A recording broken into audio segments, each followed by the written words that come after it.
I'm putting my hands in the shape of a hand heart, but because this is a podcast, you can't see it. But you can probably imagine it. Oh, that's not yet. Yeah, no, the whoosh comes later.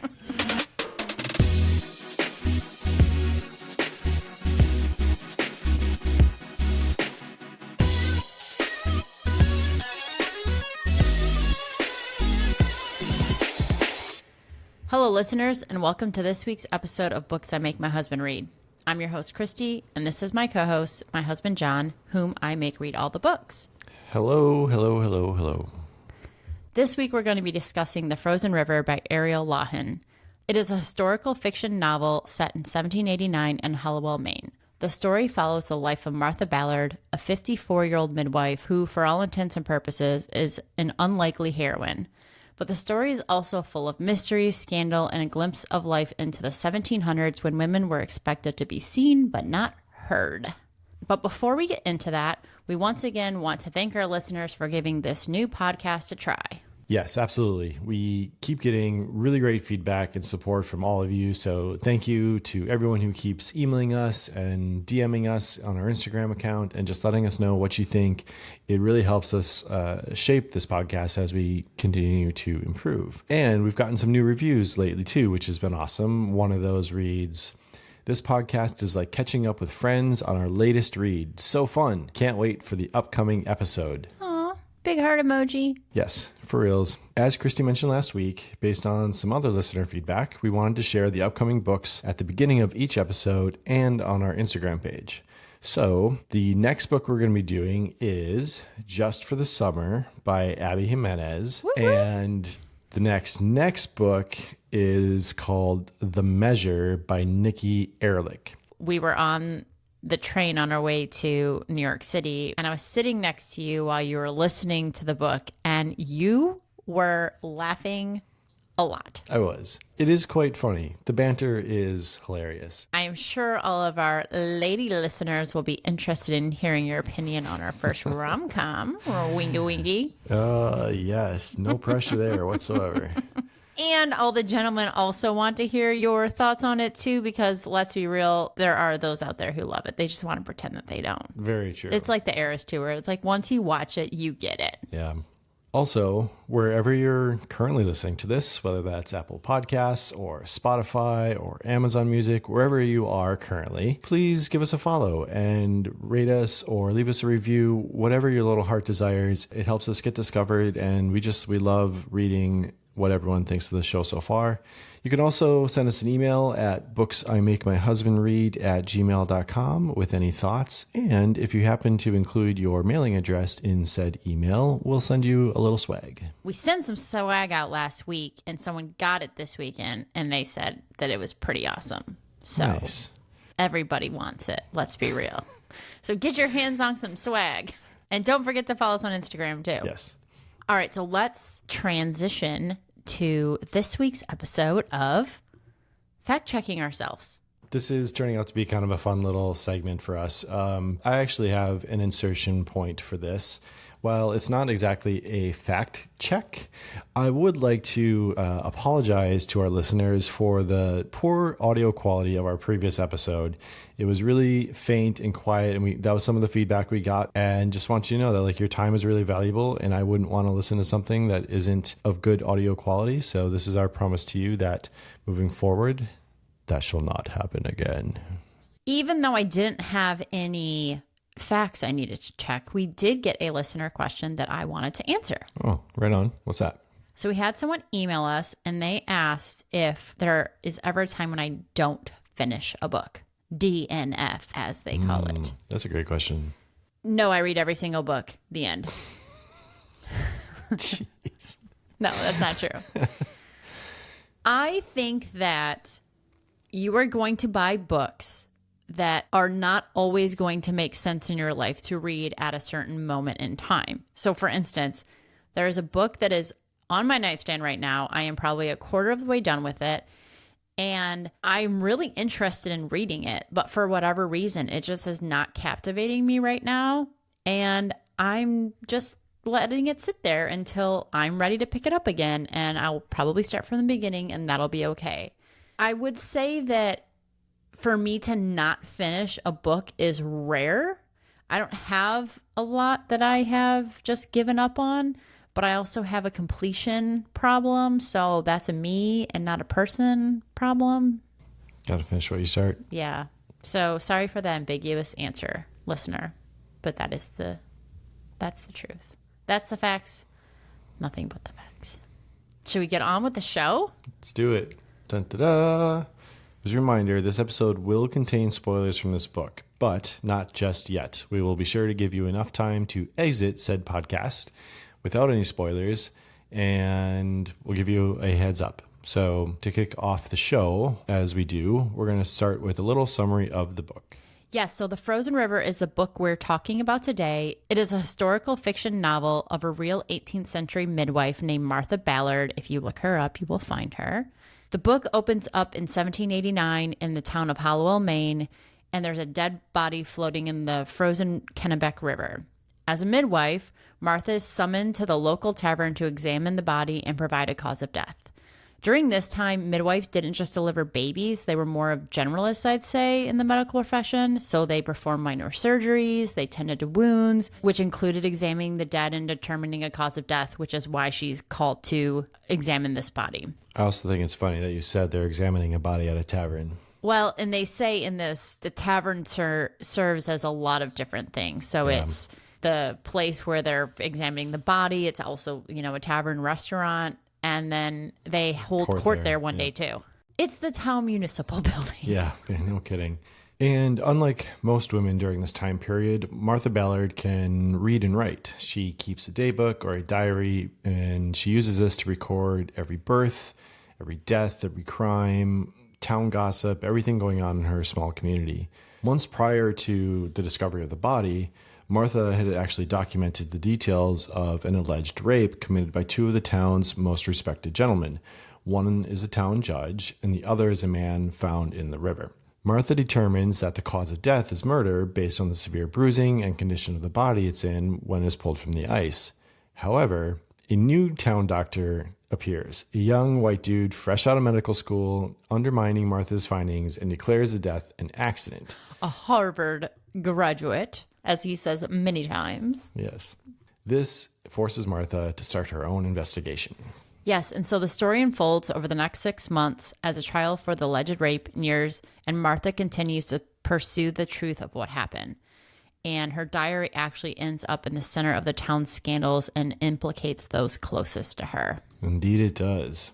So I think that's a pretty good summary. Now, anything beyond this point is going to contain spoilers. So if you have not read the book or you do not like spoilers, or you don't care and you don't want to read the book and you just want to listen to us because this podcast is awesome, then yes, if any of those things are true, then you can stay on. Let's talk about what we rated the book. Let's do it. I do also want to say, because we talked about this earlier today, and because you mentioned it about what we're rating the books, right. And I'm likely not going to recommend or make you read a book per the title that isn't a 4 or 5 in my opinion. So I think by default, a lot of the books we're going to talk about are going to be 4s or 5s for us. Yeah, that's fair. Okay. What did you give this book? Ooh, you want me to go first? You want me to go first? I think you went first last time, so I can go first this time. Yeah, I think so too. Go ahead. All right, I gave it a 5. Shocking. I read it twice, and I just loved it both times. I really appreciated the book's narrator, Martha Ballard. So many novels feature heroines who are young, they're in their 20s or 30s, they're starting their lives off. And here we have a main character who's 54 years old. She's not a voice that we usually hear from in books. And at this point in her life, she's been married 35 years and she's given birth to 9 children. So she just has this unique perspective that she brings to the book, or that the author brings to the book for Martha. And beyond the story itself, I just thought it was so beautifully written. This was actually my first novel by Ariel Lawhon. She has several historical fiction ones. So if you read this one and enjoyed the writing, I would encourage you to check the others out. I will be as well. I can say with certainty that I'm definitely excited to read more from her. Okay. I gave it 4 stars. Again, how dare you? Yes, I know. That's 2 weeks in a row now. I agree. The book was well written. The main characters were likable. I really enjoyed the dialogue and interactions between Martha and her husband, Ephraim. But I felt it was also somewhat predictable and generally underwhelming in certain points. Like when the fox came up, I knew that fox would play a role. They named a tool in the garage Revenge. I'm like, well, that's definitely going to come up later on in the book. You don't name your tools? Yeah, the 3 that I own. And like there was all this build up to the trial and her investigation, and the trial itself just felt really underwhelming. I thought there'd be more suspense. I thought there'd be more dialogue in that. I also didn't really feel like I was in the world of the 1700s for me personally. Interesting. I have a question for you about that. So, short of a few obvious things, meaning like they rode horses everywhere. I mean, we're not riding horses everywhere now. So. Right, I know, but like to me, it didn't pull me into that world with great clarity. I honestly felt like you could have almost plucked it out and put it in like the 1980s instead of the 1780s, and the story could have been the same. I strongly disagree with that statement. That's great. That's why we have this podcast, so we can talk about things.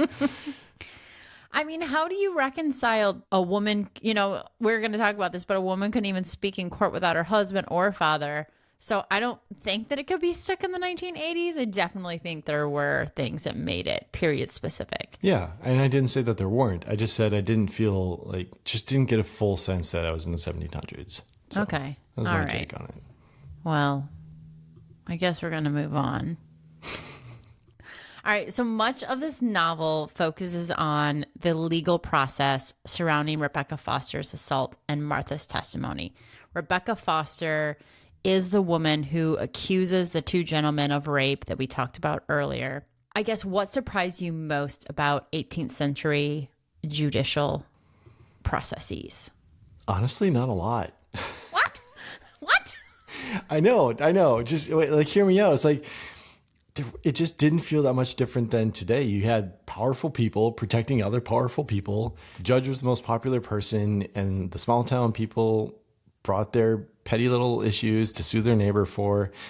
And I just didn't feel, besides like them having it in a tavern and the judges later in the book wearing wigs and stuff, like, I don't know. I just didn't strike me. Like, this was just another one of those moments for me where I just wasn't pulled into that time period.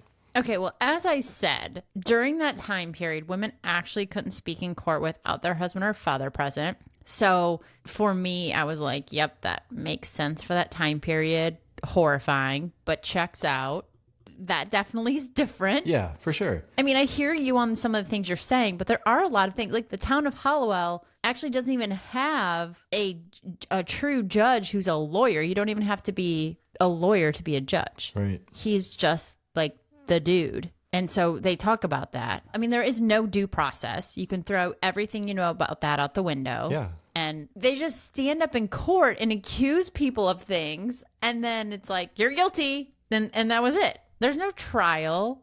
There's no investigation. No, but those are also petty crimes that you're referring to. And that's, again, I'll use my... But that's still not how our legal justice system works now. I agree with you. Because you seem like you don't. I think our lawyer friends are going to come at us again on this episode.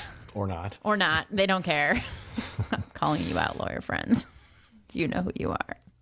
All right, so next question. The Ballards are an incredibly close-knit family. Did you have a favorite character among Martha and Ephraim's brood? Or was there a relationship between Martha and one of her children and their suitors that you were particularly cheering for? Not specifically, no. I did find myself feeling a bit for Cyrus. He, I believe, was the youngest. He's actually the oldest. Oh, he was the oldest of his siblings. Yep. Okay. But he was mute, and I imagine it's only magnified even exponentially at that time period, too, with a challenge like that. So Yeah. I felt for him about a book, but you could still, through the writing, see his character and like the kind of person that he was. And so I found myself feeling for him, a little empathy for him. But honestly, I think my favorite might be Ephraim. Husband Ephraim, not son Ephraim? Correct. He was just kind of a stoic rock for Martha through the whole book, and like a level-headed sounding board for her. Challenged her in ways that really only a spouse can, but also supporting her in ways that were maybe felt like less traditional for that time period. Yeah, I don't know. I found myself like rooting for him. I was really glad he didn't die. I thought for a hot minute during the middle of the book that he wasn't going to come back for his second quest. Yeah, I remember you saying that. I was like, no, I couldn't say anything, but I definitely saw some of you in Ephraim when I was reading it as well. But I really liked, speaking of the relationships that I was rooting for, I was really rooting for Dolly and Barnabas. I really liked Barnabas's character. I liked him too. Maybe because his name is Barnabas, and I think that's hilarious. But he was also described as sinewy, and I don't think that's what I think of when I think of a Barnabas. But I just thought he was a really stand-up character, and he falls for Dolly, and then he has to arrest her brother. Yeah. Awkward. Yeah, I know.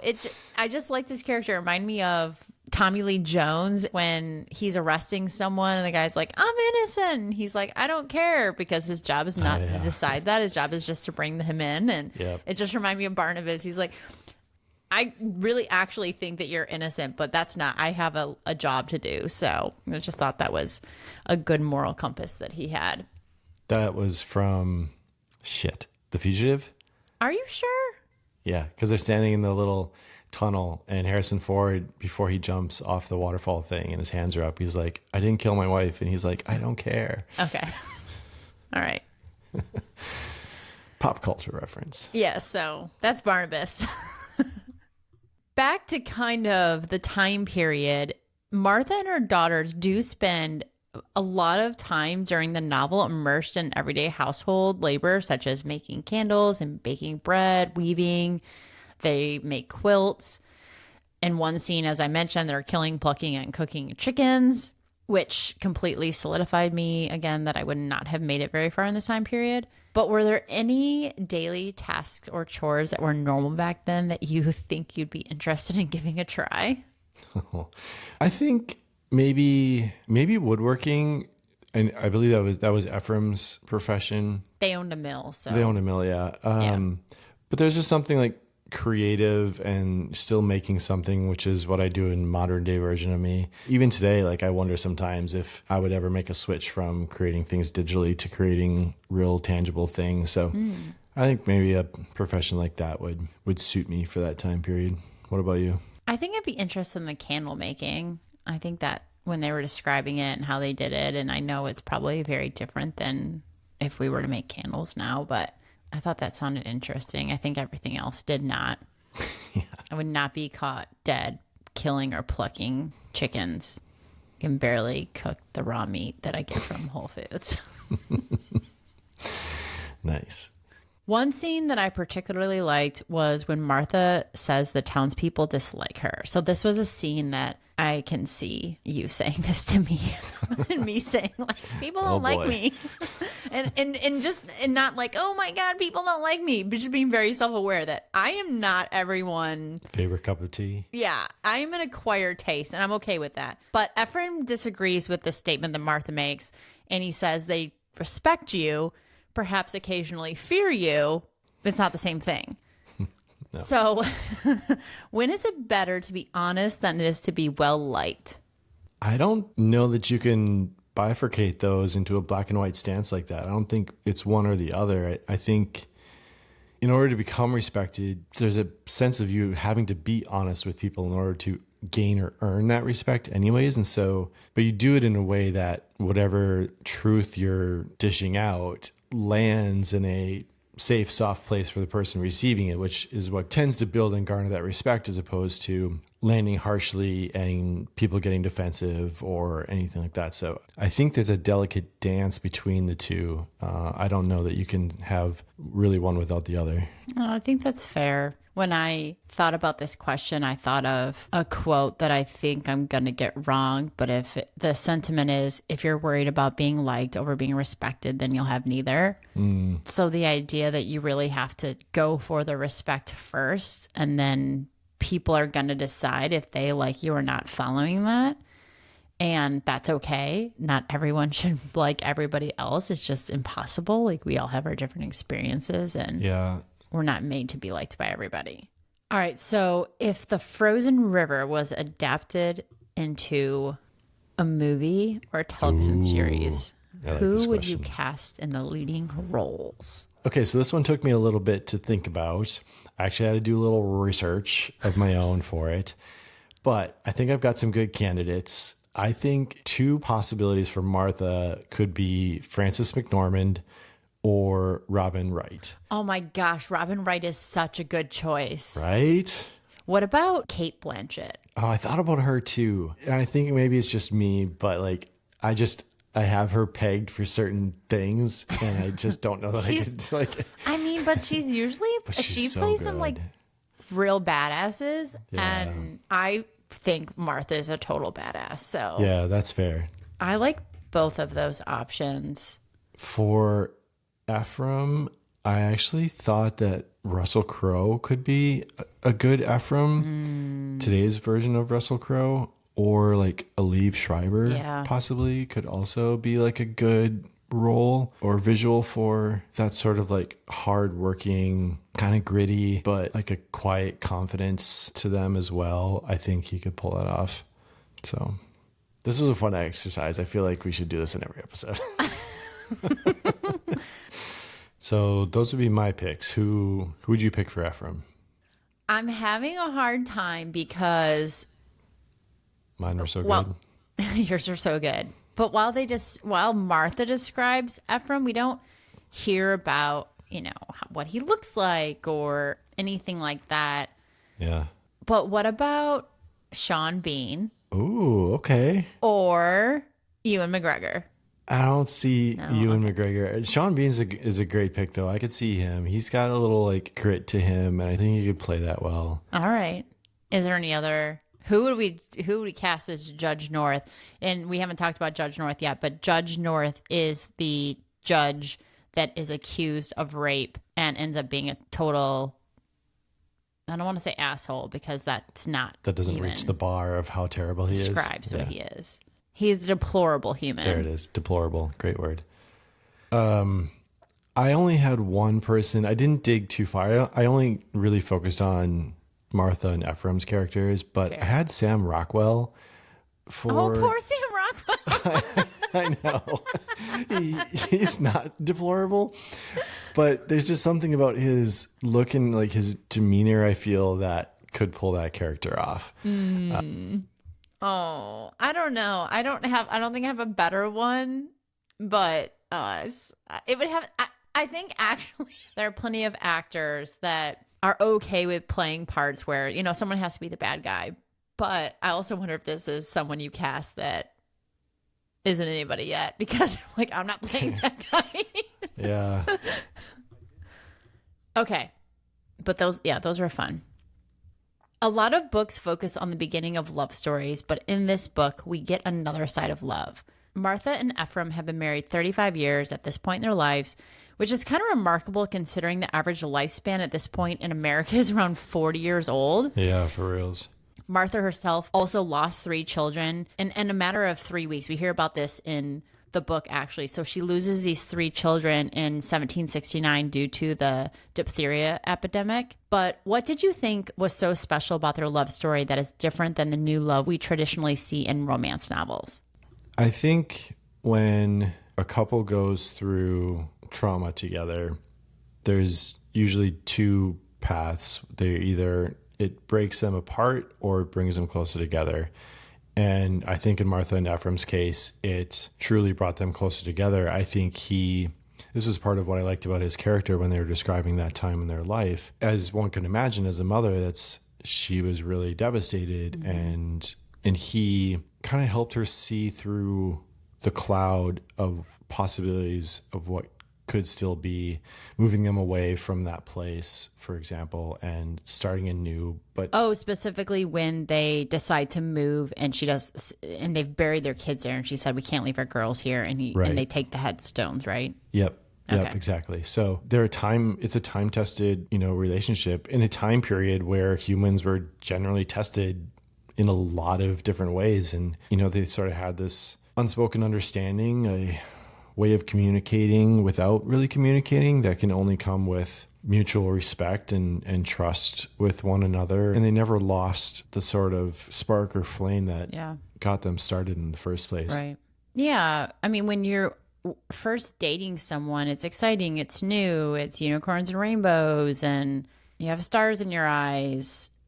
And when you've been with someone for a long time, 35 years is a very long time.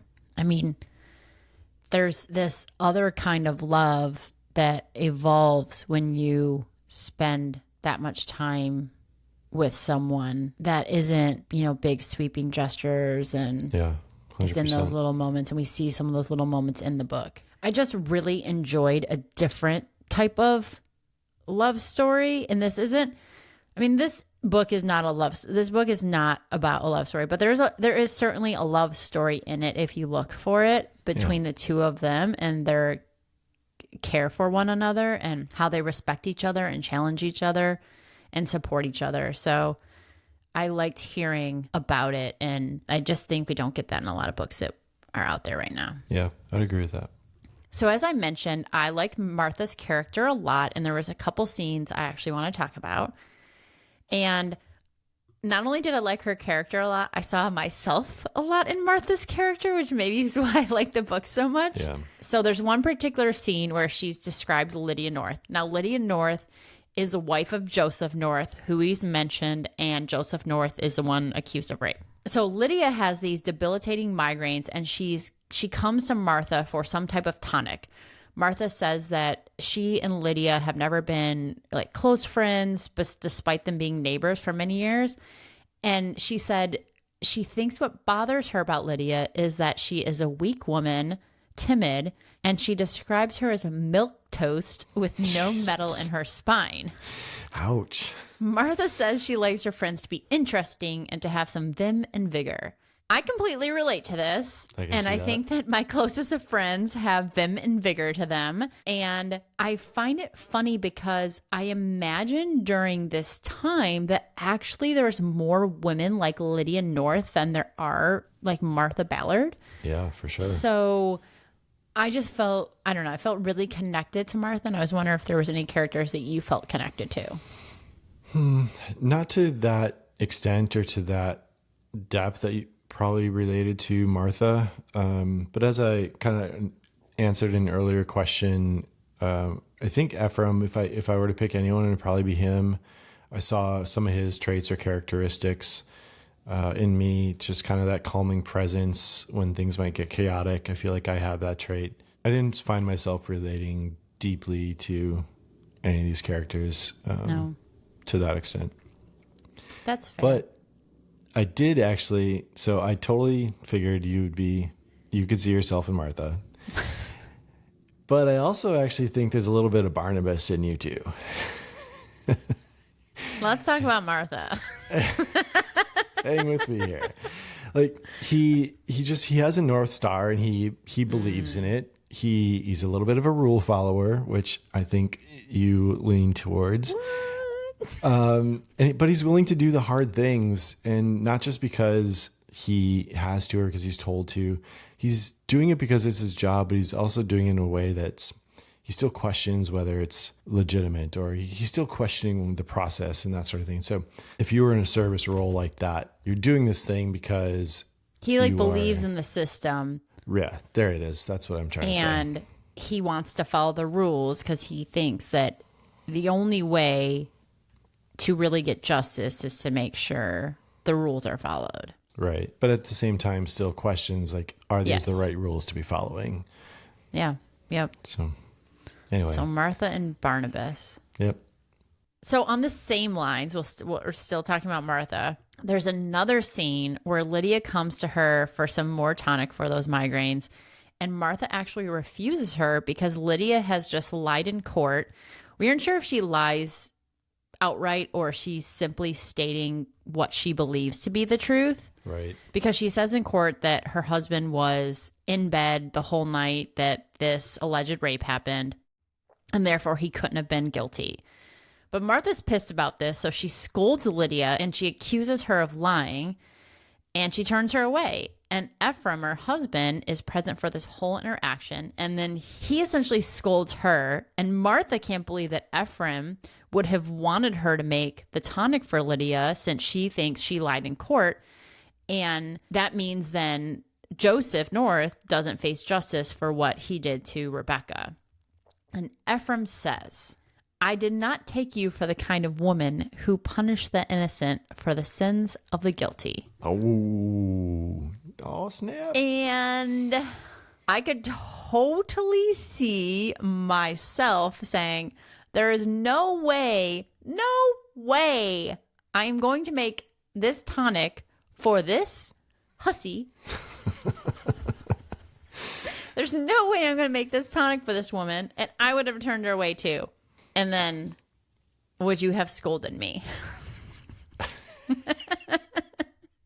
Careful what you say. Yeah, that whole scene, as with so many things, they're often not black and white. I can totally understand why she would want to turn her away and those feelings that drove her to say that. But I do not agree with her actions. I would have said what Ephraim said. Really? Yes. Oh. And my reason is she allowed her personal emotions to interfere with the medical practice. And I believe there are earlier parts in the book where she really prided herself as someone who could separate those two things, the emotions from the work that she was doing. But Ephraim is not saying you're a medical professional, you need to prioritize that over your personal feelings about Lydia. He is saying to her, she's not the one you're mad at, which I think are two different things. Yeah, they're two different things. But I think if he would have said, you're a medical professional, you should still do this for this person because you do have to put your personal feelings aside. However, I don't think that that's like his point or the author's, point in saying this. I think I would have 100% acted like Martha acted. I think so too. Although Martha later in the book rectifies this and does go and takes the tonic to Lydia. I don't know if I would have done that, just being honest. All right. Earlier in the book, Martha says, memory is a wicked thing that warps and twists. But paper and ink receive the truth without emotion, and they read it back without partiality. We've already mentioned that she keeps a daybook, which is extremely rare for this period of time. This reminded me of a recent trip that we took to Monticello, which is the home of Thomas Jefferson. And there we learned that Jefferson and his wife corresponded by letters throughout their relationship, yet when she dies, he actually burns all of her letters. Oh, yeah. So we have no record or thoughts of her life from her point of view during this time. Mm-hmm. So maybe this isn't a question necessarily, but it just made me think how many women during this period may have been educated, but then also had a large impact in history, but yet we don't have their recorded voices. Yeah. The guy did mention during that tour that it was common for that period as a way of protecting the privacy of the dead, I think, or so it was claimed. But you'd actually mentioned in episode 1 of our brilliant podcast that history is only as good or as accurate as the historians who write it. And history is often written by men. So I totally do agree that I'm sure there are plenty of other moments, other people, women in particular, who probably had an impact on history that we'll never know about. Yep. Because it was never documented in any meaningful way. That's a great point. Of course you'd say that. You said it. Yeah, but you brought it full circle, and that, really sealed it for me.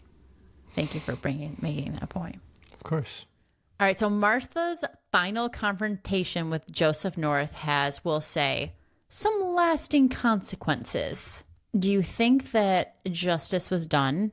And what about in regards to Rebecca's assault and Burgess's killing? Do you think you would have made the same choice as Martha?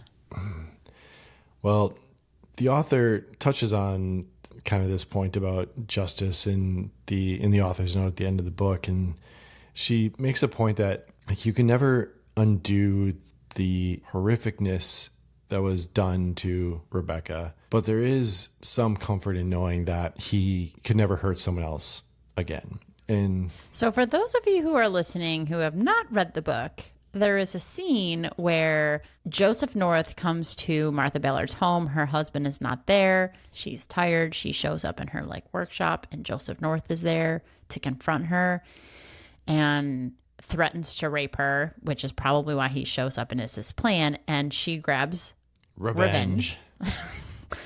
And she does a little in his nether regions. So he will never hurt another woman. Yep.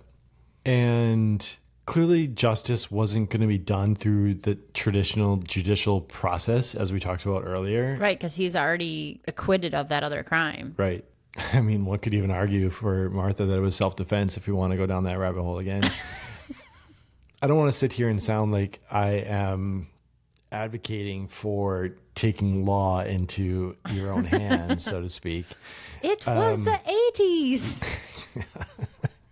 If you got that Bluey reference, we can be best friends. Yes. What's your take on the justice part? So I didn't plan on saying this, but when I read quotes from books that I really like, I will text them to myself. And I was reading a book yesterday, but the quote was, "The difference between justice and revenge comes down to who's telling the story." Ooh, and it feels so salient in this because... How timely. I know, right? Because from Martha's point of view, justice is done. Yeah. She has removed the problem. Yep. And he will never hurt another woman. But if we heard the story from Joseph North's point of view, he would say that she did it as revenge, with revenge, which is ironic.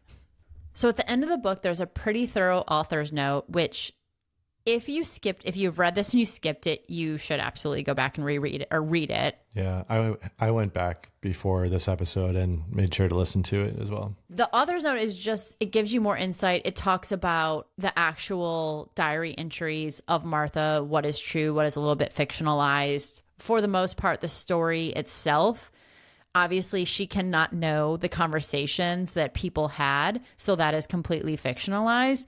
But a lot of the diary entries are mostly true. There's a couple she added to, and then she also changes the time frame. So she wanted the entire story to fit within this 6-month-ish period. So she had to change when some things happened in real life in order to include them in the story and to like make this cohesive story. But it is still a lot that is true. Right. And I just really appreciated hearing from a different type of character. And I do like historical fiction, but a lot of historical fiction is set around World War II, and some of those novels are great, but I think this is a time period that was fun to read about and different than some of the other novels that are out there. Would you recommend this book? I'm going to assume I know your answer to this question, but would you recommend this book to your fellow book friends? I mean, if you like historical fiction, I would recommend it to you. If you appreciate, I think, a character-driven book, I would recommend it to you. If you're looking for a super big thriller, like I wouldn't recommend that, but I would recommend this to someone looking for that type of book. I don't think I would ever say don't read it, but I don't know that I would go out of my way to sell it really hard to others unless, like you said, I knew that that's a genre that they were just really interested in. So, all right. Well, if we don't have any final thoughts, then we want to remind everyone that the next 2 books in our lineup are Just for the Summer by Abby Jimenez and The Measure by Nikki Ehrlich. Ehrlich? Ehrlich? I don't remember how I said it earlier. I'm not sure either. So forgive us, Nikki. And as Jon mentioned at the top of the show, don't forget that a great way to support our show is by leaving us a review and rating us on Apple Podcasts. And if you don't want to rate us, but you have a question or feedback on the show, you can email us at booksimakemyhusbandread@gmail.com. We would love to hear from you. I guess that's it. Indeed it is. Another episode in the books. Check. See what I did there? In the books. Oh, I missed it. Do it again. All right, listeners, thank you for tuning in. And who knows, maybe this one will be the one your husband reads. Maybe. Bye-bye. Bye. Hasta luego.